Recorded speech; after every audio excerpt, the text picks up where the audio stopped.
Students, बच्चों start करते हैं नेक्स्ट चैप्टर नंबर 2, जो कि है वेज ऑफ रिक्रिएशन। तो इसमें हम जो है पढ़ेंगे types of game play at school, play after school, play with everyone and other recreational activity. ये स्टार्ट करते हैं। There is a lot of truth the old saying, all work and no play makes Jack a dull boy. Most of us work very hard. Our lives would become dull and boring if we did not take a break from work. Doing something different from the routine is called recreation. तो ये कहावत है जो बोली जाती है कि all work and no play makes Jack a dull, यानी कि आप कितना भी काम कर लो लेकिन अगर आप कुछ इंटरेस्टिंग नहीं हो तो वो आपको डल बना देती है ना। तो जब भी आप काम कर रहे हो, आप हार्ड वर्क कर रहे हो, आप कंटिन्यूस काम कर रहे हो, लेकिन उसके बीच में आपको थोड़ा सा अपने लिए टाइम निकालना चाहिए, काफ़ी बोरिंग हो जाता है। तो यही बात कही गई है कि आप कुछ डिफरेंट करते हैं अपने डेली रूटीन से, उसको रिक्रिएशन बोला जाता है। It make us feel relax and fresh, it give us more energy to begin the next day. और जब भी आप रिक्रिएशन करते हो कि अपने रूटीन में कुछ अलग करते हो, तो दूसरे दिन आप जो भी रूटीन का काम करोगे उसके लिए काफ़ी फ्रेश हो जाओ। Types of games that we play inside the house called indoor games, for example ludo, snake and ladder, carrom, chess etcetera. तो जो खेल जो हैं, गेम्स जो हैं घर में बैठ के खेले जाते हैं चार दीवार के अंदर, उसको इंडोर गेम्स कहते हैं, जैसे कि लूडो हो गया, चेस हो। Game that we play outside the house are called outdoor game, for example cricket, volleyball, hockey. Outdoor games क्या होते हैं? जो घर के बाहर खेले जाते हैं, पार्क में, ग्राउंड में खेले जाते हैं, तो outdoor games. Rules of games, all games have rules, important to the rules of the game. One way to avoid fight is the rule and play the game in a manner. Referee can be appointed that the game is played in a way. तो जितने भी games होते हैं ये कुछ rules regulation होती है, वो बहुत इंपॉर्टेंट होती है उन्हें फुलफिल और अवॉइड करना। अगर गेम्स में रूल्स और रेगुलेशन नहीं होंगे तो फिर लड़ाइयाँ ज़्यादा होंगी, इसलिए रूल्स और रेगुलेशन होते हैं और एक रेफरी को अपॉइंट किया जाता है जो कि ये देखे कि हाँ गेम जो है वो सभी लोग उस रूल और रेगुलेशन के अंदर ही उसे खेल रहे हैं, जो भी तोड़ेगा उस पनिशमेंट मिले। Sometimes we might get into an argument with our friends while playing.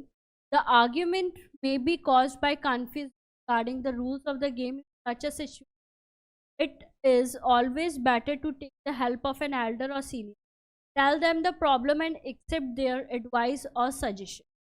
कभी कभी क्या होता है कि लड़ाइयाँ हो जाती हैं, रूल्स को लेकर भी काफ़ी बहस हो जाती है, तो उस टाइम पर जो भी बड़े होते हैं उनके पास जाते हैं कि बात है, अब फिर वो क्या कहते हैं, प्रॉब्लम सॉल्व करते हैं और हमें उनकी बात माननी चाहिए।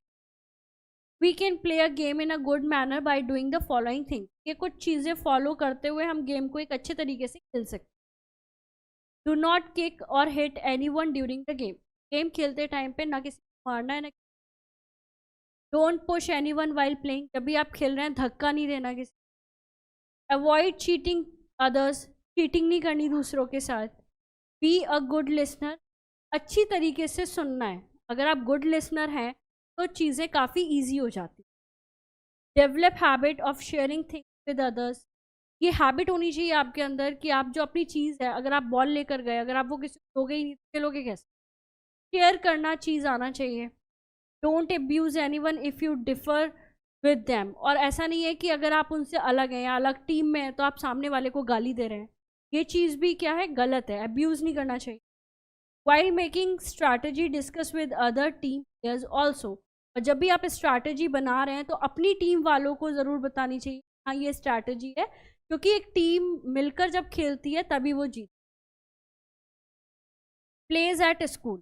तो स्कूल में कैसे खेला जाता है? We play many game in school. The games that we play in our school are related to learning. During our lunch break we usually play outdoor game. These all are helpful to bring out the best of us by developing physically and mentally. तो school में भी बहुत सारे games खेले जाते हैं और वो सारे गेम्स जो है वो लर्निंग से कहीं ना कहीं कोरिलेट होते हैं, क्योंकि ब्रेक होता है तो आउटडोर्स के लिए चले जाते हैं और गेम खेलने से और मेंटल तरीके से हेल्दी होते हैं. Play after school. After coming from school, we take rest and complete our homework. After completing our homework, we go to play with our neighborhood friends. We play many types of games. तो school के बाद हम क्या करते हैं बच्चे? School का काम करते हैं, होमवर्क करते हैं और फिर उसके बाद जो है खेलने जाते हैं और काफ़ी गेम, काफ़ी तरीके के गेम वो खेलते हैं अपने आस पड़ोस में जो बच्चों के साथ, like kho kho, kabaddi, cricket, seven, hide and seek etcetera. Sometime we also slide in the park nearby our colony. और कभी कभी क्या करते हैं वो जो पार्क में झूले होते हैं उनकी झूलते जाके में. Play with everyone. We must try to include all friends. We should not stop playing with come from different background or different language. It also help us to develop qualities of healthy team. Everyone learn to their best efforts and support while playing. We should play together without differentiating between boys and girls. In earlier time, girls were not allowed to play as men were considered for them, but today most are played by both men. तो सभी के साथ खेलना चाहिए. कोई बच्चा जो है डिफरेंट बैकग्राउंड से या फिर कोई और लैंग्वेज बोल रहा है तो आप उसे नहीं खिलाएंगे, गलत बात है.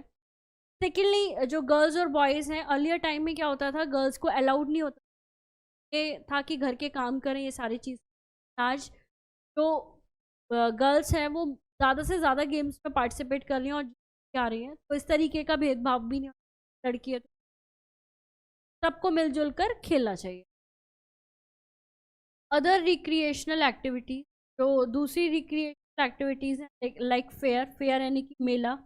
फेयर और मेला are organised on the occasion of festivals like the Diwali, Christmas. People enjoy a lot in this fair. तो मेला लगता है जब भी कोई ओकेजन होता है, फेस्टिवल होता है, वहाँ तो आस पड़ोस में मेला लगता है. जैसे कि व्हेन सुलभ and his family went in fair, they were very excited. They saw many stalls there. Sulabh and his sister ate ice cream. They bought many toys from there. They also swing there. Their experience of the mela was fantastic. तो जैसे कि example है, सुलभ और family, उसकी family एक मेले में गए, बहुत सारे झूले देखे, बहुत ज़्यादा एक्साइटेड हुए, स्टॉल्स देख, आइसक्रीम खाई सुलभ और उसकी सिस्टर ने, बहुत सारे टॉयज़ खरीदे, बहुत झूला झूला और उन्हें बड़ा मज़ा आया वहाँ पर. The circus, it is a exciting place. So there are different artists perform tricks. Animals also entertain us. For instance, Shivam and Ravina were very excited. They have never been to a circus before. They reached the circus with their parents at 7 p.m. There were colorful tent and lights. They could smell popcorn and hear a band playing. They took their seats in the third and fourth row. The ringmaster came dressed in a shiny red coat and top hat. In his booming voice, he said, "Welcome, ladies, children of all ages." Soon the acrobat came tumbling out. They jumped and turned some somersaults and cartwheels. The jugglers tossed ring and ball in the air. Female acrobat were colorful. तो circus जो है सभी ने कहीं कभी ना कभी देखा ही होगा. सर्कस भी बहुत ज़्यादा एक्साइटेड वाली जगह होती है, बड़ा मज़ा आता है वहाँ. तो जो है बहुत सारे एनिमल्स होते हैं एंटरटेन करने के लिए वहाँ पे. शिवम और रवीना बहुत एक्साइटेड थे सर्कस में जाने के लिए. वहाँ पर उन्होंने कहा कि बहुत सारी चीज़ें थी एक्रोबेट करने के लिए, जो है थी गर्ल्स थी वहाँ पर, काफ़ी सारे एनिमल्स थे और वहाँ पर एक रिंग मास्टर था जो कि शाइनी रेड ड्रेस में था और कोट में था. उसने सबका वेलकम किया. उसके बाद फीमेल एक्रोबेट्स आई जो कि कलरफुल और sparkling costume. They danced on white horse that move to the beat of music और more horse and the ring with rider jump on and off their animal. वो डांस कर रही थी व्हाइट हॉर्स के ऊपर, जो कि बीट के साथ, म्यूजिक बीट के साथ जो है आगे बढ़ रहा था। The light went off, the music and the spot lighting on the top of tent as two tightrope performer balanced first on leg and then the other, and then with a somersault landed on the net midway. Everyone cheered for them. The clowns made them laugh till they cried. Some were on hill while others were riding on unicycles or juggler plates. They made everyone laugh and their jokes and acts. उसने बताया कि जो circus था वहाँ पर पहले तो एक्रोबेट्स ने काफ़ी डांस वगैरह सारा कुछ किया। उसके बाद लाइट जो है टॉप पर चली गई, जहाँ पर जो है करतब दिखा रहे थे दो लोग। और उसके बाद फिर जो है जो लोग बैठे थे कुछ यूनिसाइकिल पर आए थे, जिसमें एक ही जो है टायर होता है उस पर बैठे थे। जोकर जो है वहाँ मजाक कर रहे थे, सबको हंसा रहे थे, सो रहा था, कभी रहा था। तो इस तरीके से काफ़ी मज़ा आया वहाँ पर सर्कस में। Next is flying kites. Kite flying is a popular sport in India. On Independence Day, Makar Sankranti and Basant Panchami, kite flying competition are held in our country. For instance, it is Makar Sankranti. Arya, Tanu, Saloni and Saurabh are very excited. Their colony, there is a kite flying competition. There are also other group of children from the nearby society who are good at flying kites. तो kite flying जो है एक sport है, India में काफ़ी famous है। Independence day, Makar Sankranti, Basant Panchami सभी पर काइट फ्लाइंग की जाती है। जैसे कि आर्या, तनु जो है, सलोनी, सौरभ वगैरह बहुत एक्साइटेड थे क्योंकि उनकी कॉलोनी में काइट फ्लाइंग का कंपटीशन हुआ था, तो सभी उसमें पार्टिसिपेट कर रहे थे। Their name are Anuj, Sadhana, Kittu, Ajay. Uncle Saksham brought special kite and thread needed to fly the kites. All the people are at home. Kite flying started. There were shouts all around and the sky was full of colorful kites. Soon all the kites disappeared one by one and Saurabh's kite was left.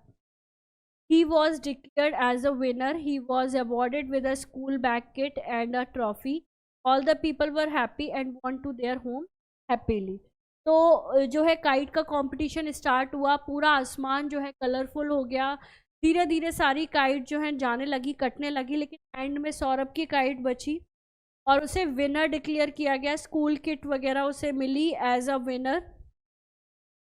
तो बच्चों ये है इस chapter में इतना ही है। I hope आपको recreation समझ आया होगा क्या चीज़ें। इसके अलावा भी बहुत चीज़ें हैं जो कि की जा सकती हैं रिक्रिएशन के, जैसे कि मार्केट जाना, शॉपिंग करना, या फिर इसके अलावा जो है जू वगैरह में जाना, मूवी देखने जाना, ये सारी चीज़ें भी कर सकते हैं। चलिए मिलते हैं नेक्स्ट चैप्टर में।